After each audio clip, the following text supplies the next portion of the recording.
definitely the strongest winds we're feeling right now.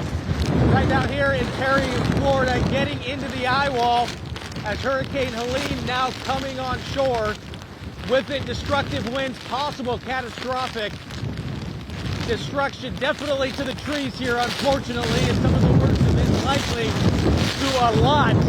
likely going to see destruction to a lot of the structures around here. Unfortunately, that would mean homes and some businesses.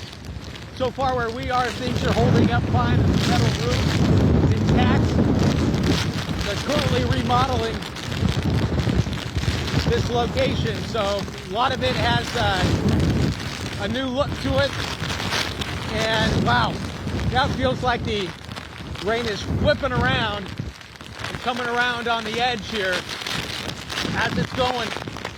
And this is, yeah, easily, we're in it now, definitely, with the wind going across all the lights there. And still, it's remarkable there's even lights. If there's a backup system, that would explain it. Because looking down, what's Highway 19 and 98, where they're together here, that's the northbound lane. And Cantori, if you're watching, it's heading your way. Just saw some more sparks going off on some of the power lines here. And there's a lot more darkness around. So I'm thinking we're on a generator right now, is my best guess.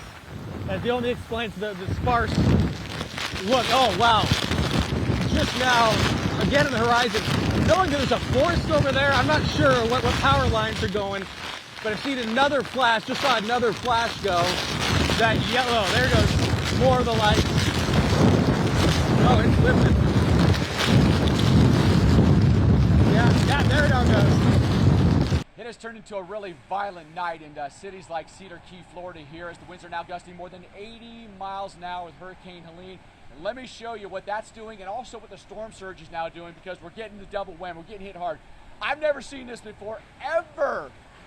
The propane tanks have been dislodged. That one's spewing propane. You can smell it, but the storm surge so strong, the wind's so intense. Right, look at all the debris that is in this storm surge. So this is coming up from the Gulf of Mexico, and it's come up now 3 blocks. We are on 2nd Street, so it'll be Dock Street, 1st Street, 2nd Street. So look at the debris. So 2 propane tanks have been dislodged and have floated our way. All kinds of debris, all kinds of wood in there.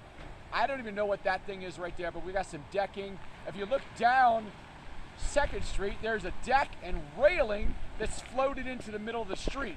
So the water came from left to right on your screen. So it came from the south. It also came from the east. And the winds have been so intense that debris is flying everywhere at this point. And so we have to take cover behind this really sturdy cinder block church, where parts of the roof of the church have actually been compromised. There's lightning in the sky right now as well, so it means we're in some of the stronger outer bands of this hurricane, and this is why the winds have been gusting so strong. But I'm truly blown away by these propane tanks that have come floating by and still are spewing. You can smell the propane, by the way. Dangerous situation, a very violent night for us right now, and you can see the water now is really surging through this intersection. And if the water comes up too much higher, and we've probably got a foot or two of spare dry land that we can get to and then go up. And so we're probably going to do that here shortly as the water just keeps coming in. And even though the eye has now gone north and west of Cedar Key, and it's really going to lash areas like Perry and maybe a St. Mark's, Tallahassee,